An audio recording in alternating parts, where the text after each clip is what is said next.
कर्णप्रयाग वह भूमि जहां सूर्यपुत्र कर्ण ने दान किया था, उत्तराखंड की ऊंची ऊंची पहाड़ियों के बीच बसा एक छोटा सा गांव जहां अलकनंदा और पिंडर नदियां मिलती हैं। वहीं स्थित है कर्णप्रयाग, एक पवित्र भूमि जहां सूर्यपुत्र कर्ण ने अपने अंतिम समय में दान दिया था। यह कोई साधारण गांव नहीं था, बल्कि इसकी मिट्टी में इतिहास की गूंज और महाभारत काल की स्मृतियां बसी थीं। गर्मियों की एक शाम थी। गांव के लोग एक पीपल के विशाल वृक्ष के नीचे इकट्ठा थे। हवा में पहाड़ों की ठंडक थी और दूर से नदी के बहने की ध्वनि सुनाई दे रही थी। गांव के सबसे बुजुर्ग दीनदयाल बाबा हमेशा की तरह अपनी लकड़ी की छड़ी के सहारे बैठे थे। उनके सामने गांव के युवा मोहन, सुमित, गौरी और कुछ बच्चे बैठे थे। बाबा, हमें फिर से कर्णप्रयाग की कहानी सुनाओ, मोहन ने उत्साह से कहा।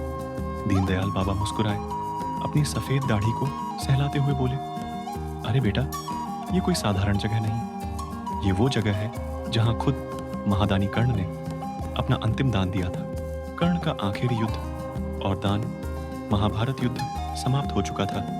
बाबा ने कहना शुरू किया, कुरुक्षेत्र के मैदान में पांडवों ने कौरवों को पराजित कर दिया था, लेकिन जब युद्ध समाप्त हुआ तो भगवान श्री कृष्ण दानवीर कर्ण के पास आए।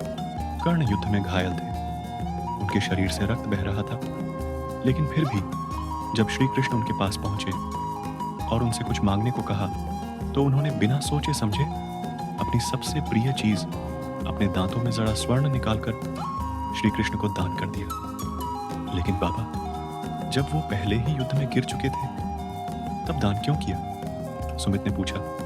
बाबा ने गहरी सांस ली और बोले, यही तो कर्ण की महानता थी बेटा। उन्होंने जीवन भर दान किया और मृत्यु के बाद भी अपनी यह परंपरा नहीं तोड़ी। और यही वजह है कि जब कर्ण ने अपने अंतिम समय में इस पवित्र भूमि पर दान किया, तो इसे कर्णप्रयाग कहा गया। यह 5 प्रयागों में से एक है जहां 2 नदियां मिलती हैं, अलकनंदा और पिंडर। यही वो जगह है जहां स्वर्गीय ऊर्जा आज भी महसूस की जाती है। यहां आने वाले हर यात्री को एक अजीब सा सुकून मिलता है, जैसे स्वयं कर्ण की आत्मा यहां किसी को आशीर्वाद देने के लिए मौजूद हो। बच्चे और युवा सब चुपचाप सुन रहे थे। पहाड़ों से ठंडी हवा बह रही थी और दूर बहती नदी की आवाज जैसे इस कहानी की गवाह बन रही थी। बाबा ने कहा, जब भी तुम कर्णप्रयाग जाओ, वहां के पत्थरों को छूकर देखना। तुम्हें महसूस होगा कि यह सिर्फ एक जगह नहीं, बल्कि इतिहास की एक जीवित धरोहर है। गांव के सभी बच्चे मंत्रमुग्ध होकर उनकी कहानी सुनते रहे। पहाड़ों के बीच इस छोटे से गांव में महाभारत की यह गाथा आज भी जीवित थी।